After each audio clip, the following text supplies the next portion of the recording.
بسم الله الرحمن الرحيم. الحمد لله الذي أنزل على عبده الكتاب ولم يجعل له عوجا قيما لينذر بأسا شديدا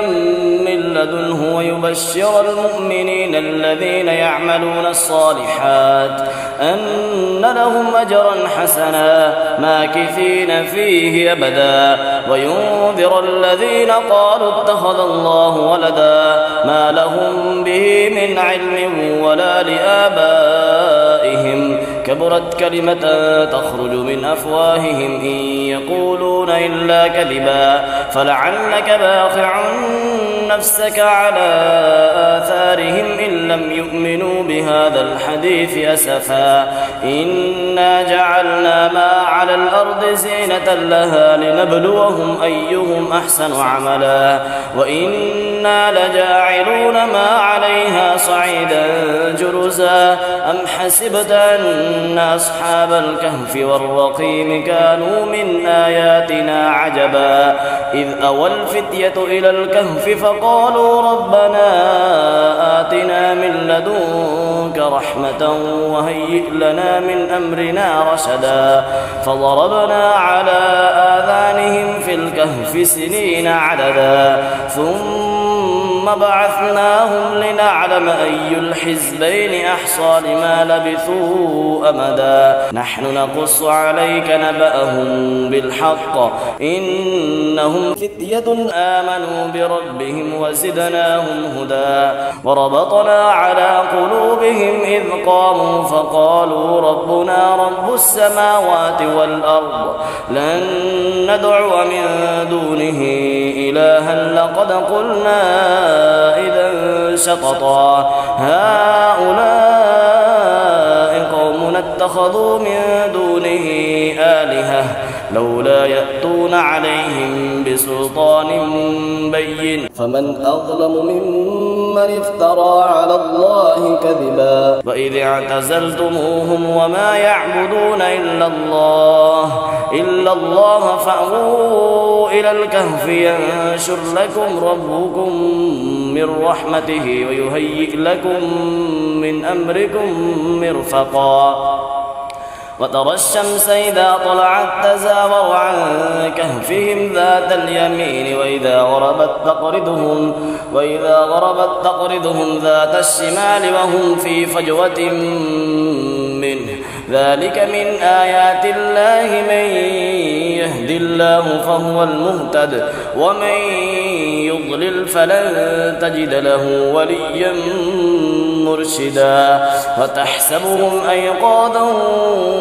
وهم رقود ونقلبهم ذات اليمين وذات الشمال وكلبهم باسط ذراعيه بالوصيد لو اطلعت عليهم لوليت منهم فرارا ولملئت منهم رعبا وكذلك بعثناهم ليتساءلوا بينهم قال قائل منهم كم لبثتم قالوا لبثنا يوما أو بعض يوم قالوا ربكم أعلم بما لبثتم فابعثوا أحدكم بورقكم هذه إلى المدينة فلينظر أيها أزكى طعاما فليأتكم برزق منه وليتلطف ولا يشعرن بكم أحدا إنهم إن يظهروا عليكم يرجموكم أو يعيدوكم في ملتهم ولن تفلحوا إذا أبدا وكذلك أعثرنا عليهم ليعلموا أن وعد الله حق وأن الساعة لا ريب فيها إذ يتنازعون بينهم أمرهم فقالوا ابنوا عليهم بنيانا ربهم أعلم بهم قال الذين غلبوا على أمرهم لنتخذن عليهم مسجدا سيقولون 3 رابعهم كلبهم ويقولون 5 سادسهم كلبهم رجما بالغيب ويقولون 7 وثامنهم كلبهم قل ربي أعلم بعدتهم ما يعلمهم إلا قليل فلا تمار فيهم إلا مراء ظاهرا ولا تستفت فيهم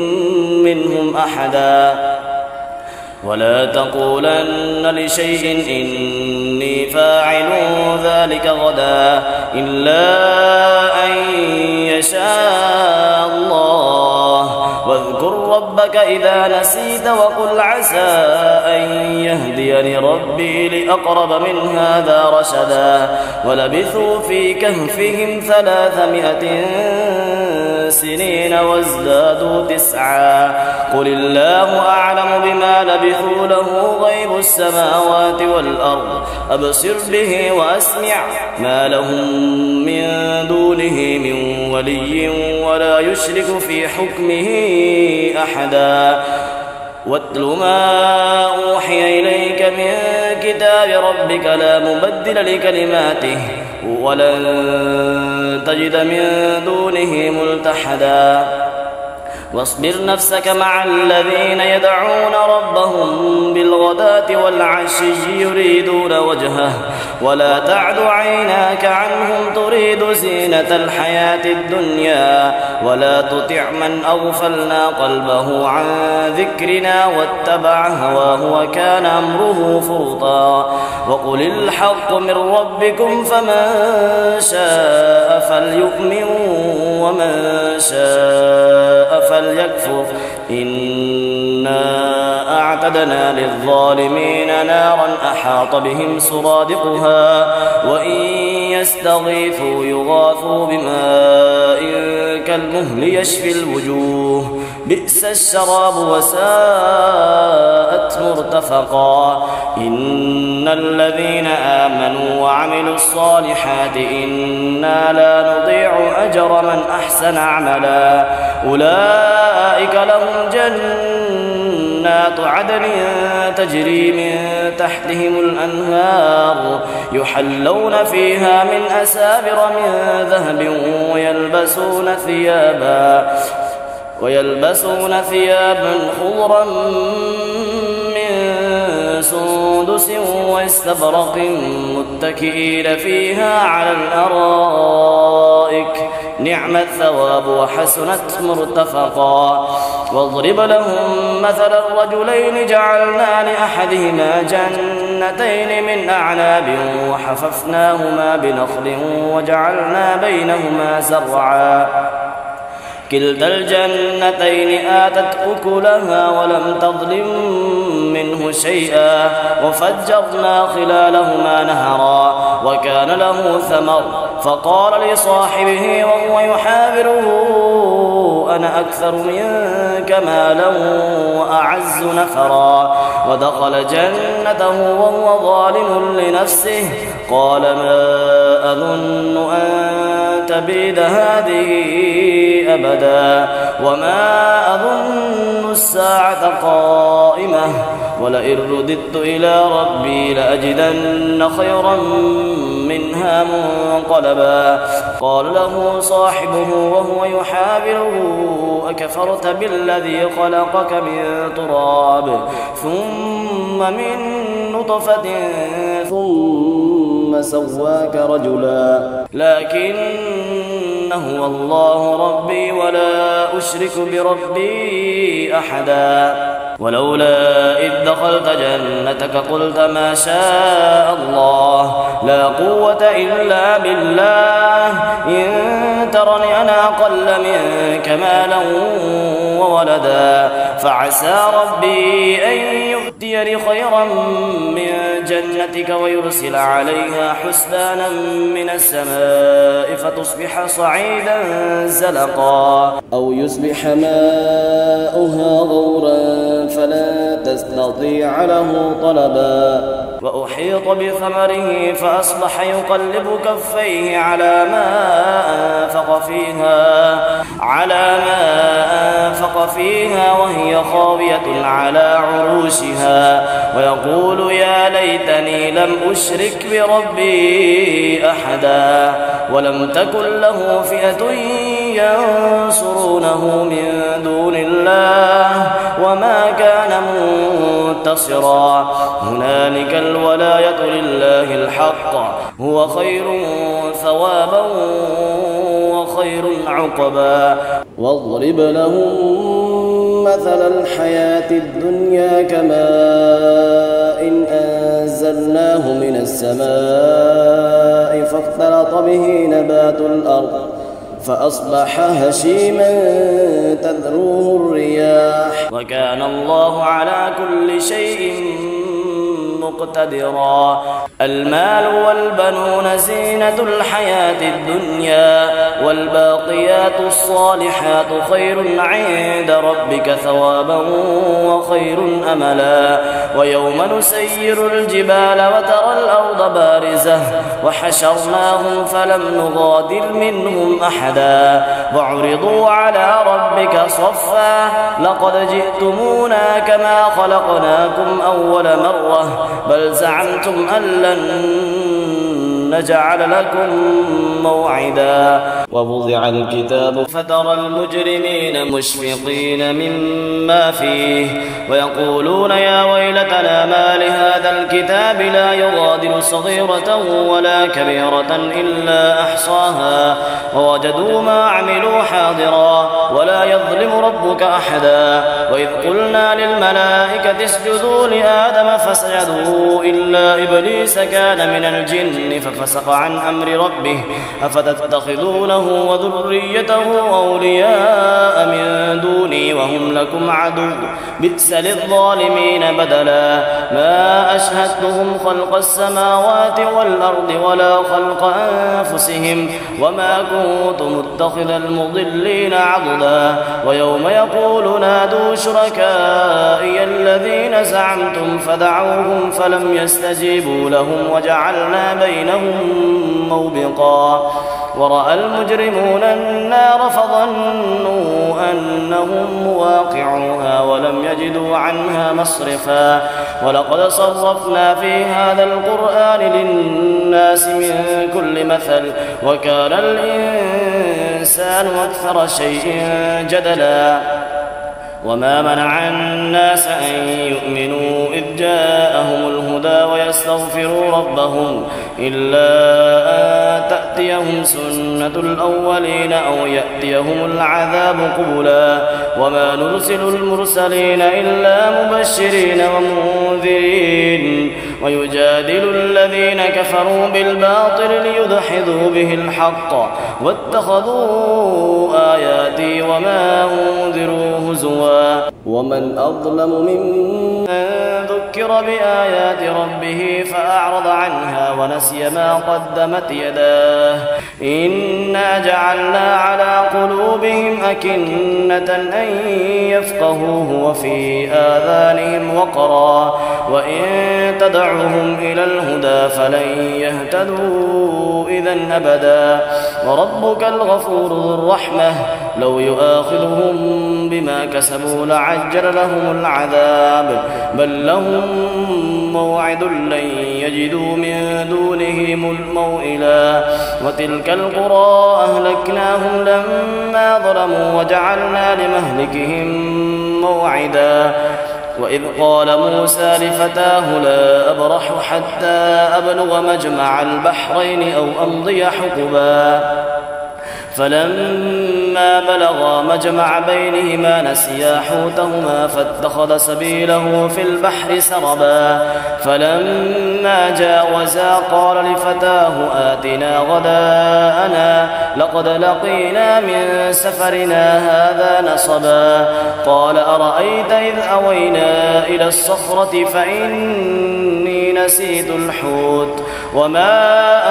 أنسانيه إلا الشيطان أن أذكره واتخذ سبيله في البحر عجبا قال ذلك ما كنا كنا نبغي فارتدا على آثارهما قصصا فوجدا عبدا من عبادنا آتيناه رحمة من عندنا وعلمناه من لدنا علما. قال له موسى هل أتبعك على أن تعلمني مما علمت رشدا؟ قال إنك لن تستطيع معي صبرا وكيف تصبر على ما لم تحط به خبرا؟ قال ستجدني إن شاء الله صابرا ولا أعصي لك أمرا. قال فإن اتبعتني فلا تسألني عن شيء حتى أحدث لك منه ذكرا. فانطلقا حتى إذا ركبا في السفينة خرقها قال خرقتها لتغرق أهلها لقد جئت شيئا إمرا. قال ألم أقل إنك لن تستطيع معي صبرا؟ قال لا تؤاخذني بما نسيت ولا ترهقني من أمري عسرا. فانطلقا حتى إذا لقيا غلاما فقتله قال قتلت نفسا زكية بغير نفس لقد جئت شيئا نكرا. قال ألم أقل لك إنك لن تستطيع معي صبرا؟ قال إن سألتك عن شيء بعدها فلا تصاحبني قد بلغت من لدني عذرا. فانطلقا حتى إذا أتيا أهل قرية استطعما أهلها فأبوا أن يضيفوهما فوجدا فيها جدارا يريد أن ينقض فأقامه. قال لو شئت لاتخذت عليه أجرا. قال هذا فراق بيني وبينك سأنبئك بتأويل ما لم تستطع عليه صبرا. أما السفينة فكانت لمساكين يعملون في البحر فأردت أن أعيبها وكان وراءهم ملك يأخذ كل سفينة غصبا. وأما الغلام فكان أبواه مؤمنين فخشينا أن يرهقهما طغيانا وكفرا فأردنا أن يبدلهما ربهما خيرا منه زكاة وأقرب رحما. وأما الجدار فكان لغلامين يتيمين في المدينة وكان تحته كنز لهما وكان أبوهما صالحا فأراد ربك أن يبلغا أشدهما ويستخرجا كنزهما رحمة من ربك وما فعلته عن أمري ذلك تأويل ما لم تستطع عليه صبرا. ويسألونك عن ذي القرنين قل سأتلو عليكم منه ذكرا. إنا مكنا له في الأرض وآتيناه من كل شيء سببا فأتبع سببا حتى إذا بلغ مغرب الشمس وجدها تغرب في عين حمئة ووجد عندها قوما قلنا يا ذا القرنين إما أن تعذب وإما أن تتخذ فيهم حسنا. قال أما من ظلم فسوف نعذبه ثم يرد إلى ربه فيعذبه عذابا نكرا. وأما من آمن وعمل صالحا فله جزاء الحسنى وسنقول له من أمرنا يسرا. ثم أتبع سببا حتى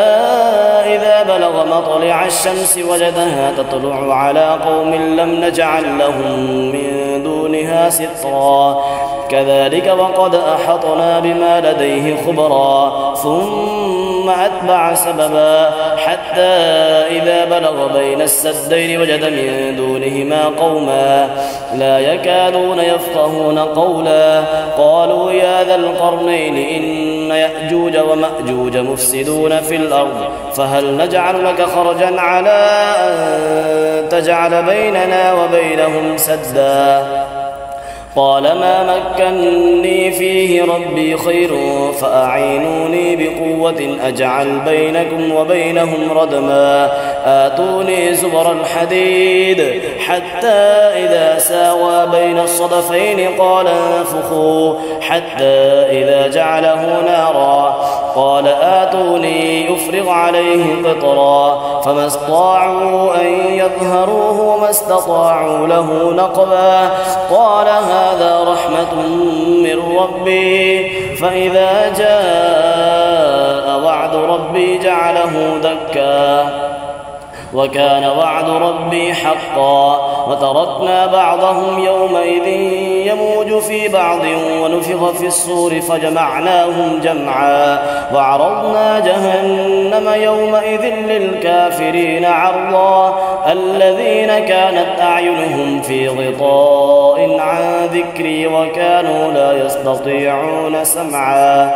أفحسب الذين كفروا أن يتخذوا عبادي من دوني أولياء إنا أعتدنا جهنم للكافرين نزلا قل هل ننبئكم بالأخسرين أعمالا الذين ضل سعيهم في الحياة الدنيا وهم يحسبون أنهم يحسنون صنعا أولئك الذين كفروا بآيات ربهم ولقائه فحبطت أعمالهم فلا نقيم لهم يوم القيامة وزنا ذلك جزاؤهم جهنم بما كفروا واتخذوا آياتي ورسلي هزوا إن الذين آمنوا وعملوا الصالحات كانت لهم جنات الفردوس نزلا خالدين فيها لا يبغون عنها حولا قل لو كان البحر مدادا لكلمات ربي لنفد البحر قبل أن تنفذ كلمات ربي ولو جئنا بمثله مددا قل إنما أنا بشر مثلكم يوحى إلي أنما إلهكم إله واحد فمن كان يرجو لقاء ربه فليعمل عملا صالحا ولا يشرك بعبادة ربه أحدا.